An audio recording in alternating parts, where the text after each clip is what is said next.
Hello. Today's video comes to you from Joshun Singh Randhawa, and he's asked me to mark a huge essay that he's written. I'm going to give it to you because many of my subscribers are studying English abroad, and there are some problems that Joshun has with the examiner because it feels as though his essay is written by someone who speaks English as a second language. So apologies to you, Joshan, if it's your first language, but hopefully my comments will help you see some of the key problems in the language you use, and also some ways that you can link your ideas together to get a higher mark. So Joshan's looking at the extract at the beginning of the novel, where we first meet George and Lenny.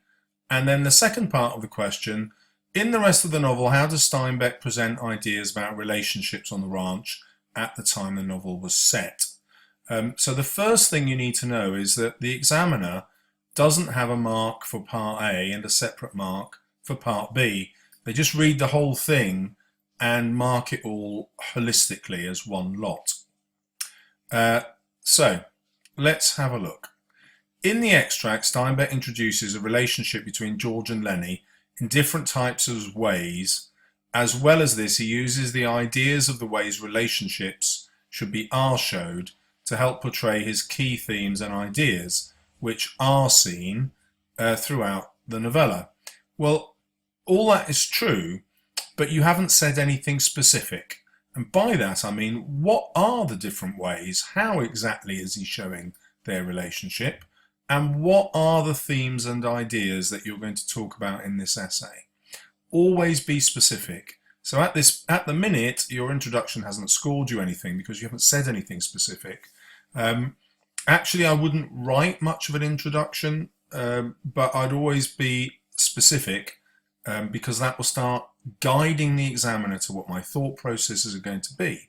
And they will also help you, they'll guide you to what you're going to write in the rest of the essay. Right, well, let's look at what you've written. Firstly, in the extract, Steinbeck introduces the relationship between George and Lenny as one of them being superior and of higher rank to the other.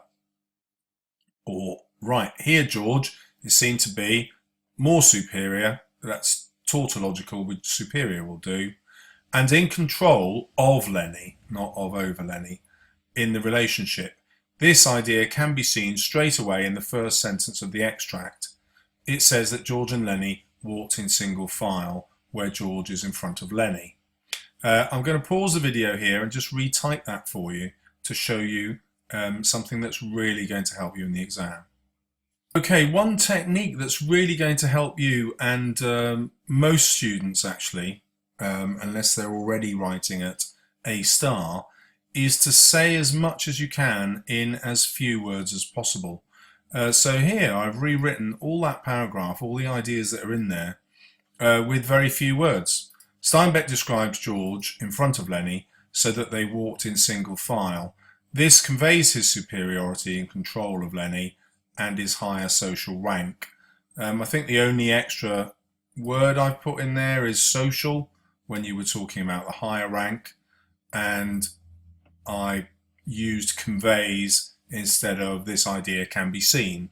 But hopefully you can see that when you start using fewer words, you get to your ideas more quickly, and then you'll be able to score more marks because you will be able to write about many more ideas. Okay, let's carry it on. At first, you would find it acceptable for them to be between one another if they were in a closed space. However, Steinbeck states straight after that they were both in a wide open space. But still in this wide open space, Lenny still, not stilled, walked behind George. We always talk about books in the present tense, so always walks behind George. This implies to us that George is in control of the relationship as Lenny is made to walk right behind George in single file.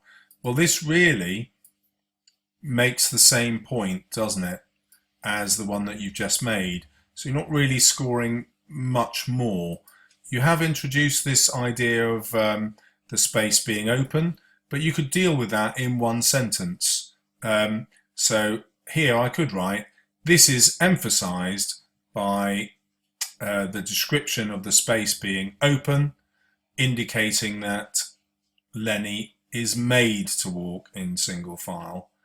And that's it. That summarizes everything in that paragraph. It shows to us that this relationship which Steinbeck portrays is that's like the relationship between a dog owner and his dog. Well, that's true in the novel, but it isn't true in this extract, is it? Especially as the dog's walking behind. By Steinbeck using this unfair inequality, now that is relevant because he's in single file, between the two characters helps him portray one of his key themes, which is seen throughout the novella, which is friendship. Although friendship is limited within the novella, the only main friendship is between George and Lenny, it shows to the reader that straight away in the first time meeting these two characters, that these two have a unique, unbreakable bond in the sense that they stay in sight and are close together. So you can see these massive sentences that you're writing would really benefit from you revising them and chopping out half the words. This is a difficult thing to practice to start with, but you will get better and better at it, and your marks will shoot up. This idea is emphasized by Steinbeck, showing that the two stood right behind each other, even though they were in a wide open space. So you've not moved on to a new quotation, which means you're not adding any really new ideas here. And so you're not really scoring marks in this point in your essay. So my next bit of advice to you is, when you're looking at the extract, keep moving from one quotation to the next. Write 2 sentences, 2 ideas about each quotation, and then move on. Secondly, Steinbeck shows the relationship to be a real, unique one, as in the extract the writer uses the juxtaposition between the two characters' appearance. A correct use of juxtaposition, this will be an interesting idea. They are completely the opposite. George is described as a man who is small with restless eyes, whereas Lenny is described as a huge man with large pale eyes. Here, the use of the juxtaposition shows that realistically they shouldn't be friends. Well, no, that's not true. There's nothing to stop people who look different being friends. Due to the massive stark contrast, making their relationship sort of ironic. Well, yes, this is true, and the irony is that George, the smaller man, is in total control of the huge man. But you haven't said that. And you haven't said why Steinbeck has decided that George should be so small in order to control the huge man. And you have to come up with a reason why that is, and why Steinbeck introduces this irony that George is looking after this huge man and eventually will kill him. Right, the use of this contrast used by Steinbeck is to reinforce the closeness between them. Okay, so you're starting to come up with a reason for this description. In addition, Steinbeck cleverly uses the opposites to show that although realistically they're not meant to be together, well, I've just shown you that that quotation doesn't really prove that at all. I'm 6'3" and my wife is 5 foot tall. You know, what you're saying just doesn't hold up. In the sense of modern day society where you make close friends due to having things in common. Well, this is absolutely right.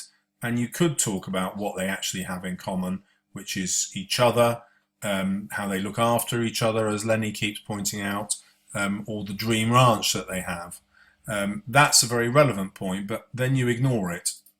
However, this idea has been gone against and they are friends because of fate. And now you're leaping to this idea that fate is playing a part because you know that's true in the novel, but there's nothing in your quotations to show that's happening now in this extract.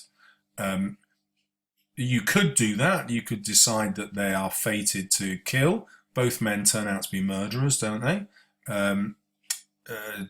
Lenny kills Curly's wife, George kills Lenny.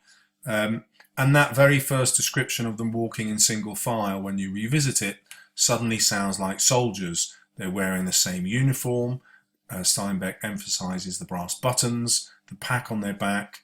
They sound very much like soldiers moving through a landscape. Now, you could have made quite a bit of that. So I'm going to jump ahead now. Uh, you're linking to lots of other ideas that you have with your knowledge about the novel, but you're just tagging them on, trying to show the examiner what you know about George and Lennie, and the title of the book coming from Robert Burns' poem and so on. But what you're not doing is linking it to the actual extract. You're not linking it to the words in the passage. So although you understand the novel very well, you're not showing the examiner that you can closely read the passage.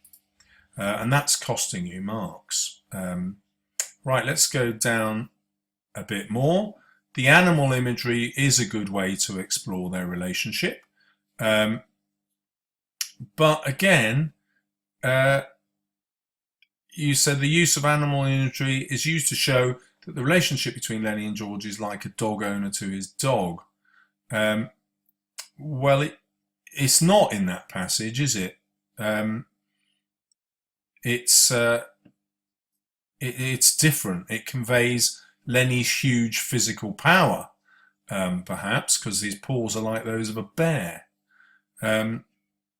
Let's go on to part B. Steinbeck presents different ideas about relationships in the novella, considering the time it was set.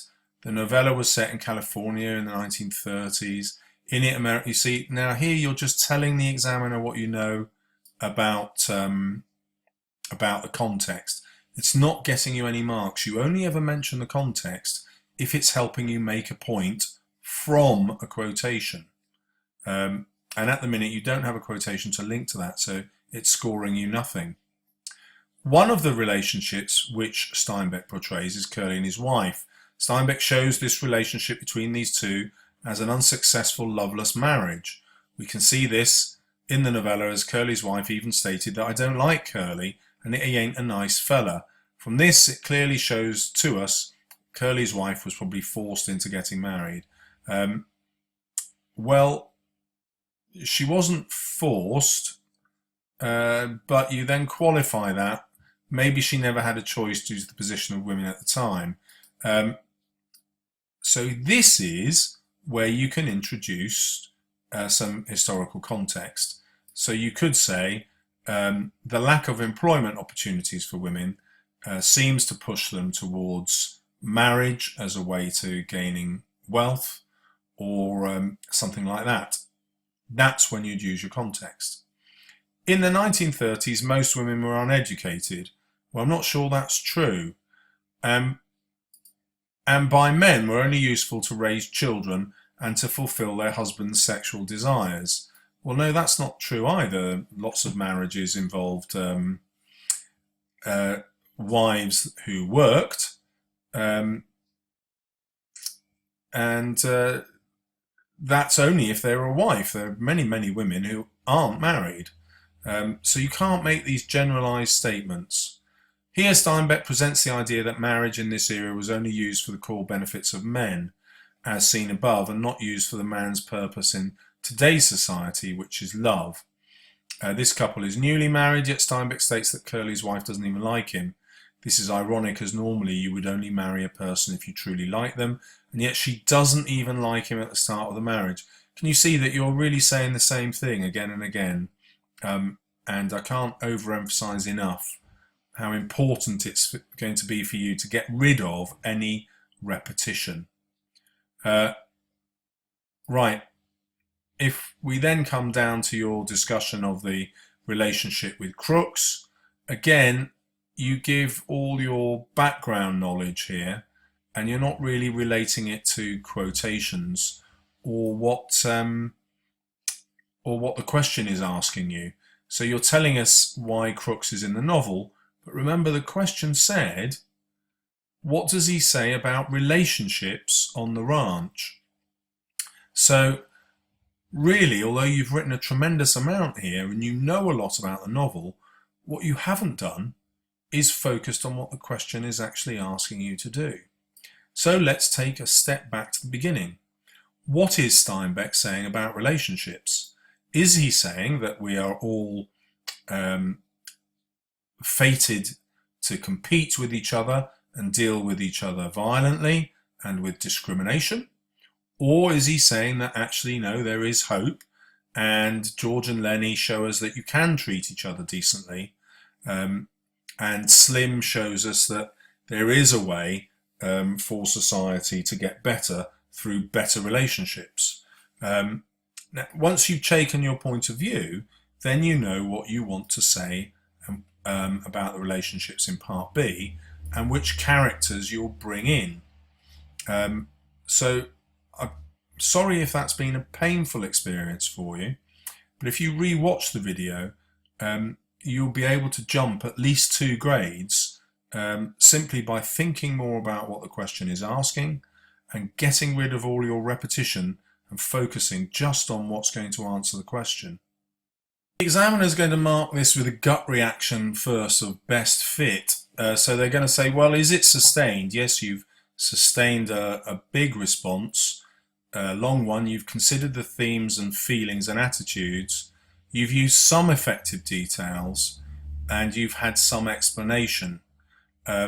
You've got quite a lot of context in there, but you haven't really made it relevant to what you were saying. Okay, so you've partly got into this band. Do you have everything in that band? Details used to make a range of comments, yes.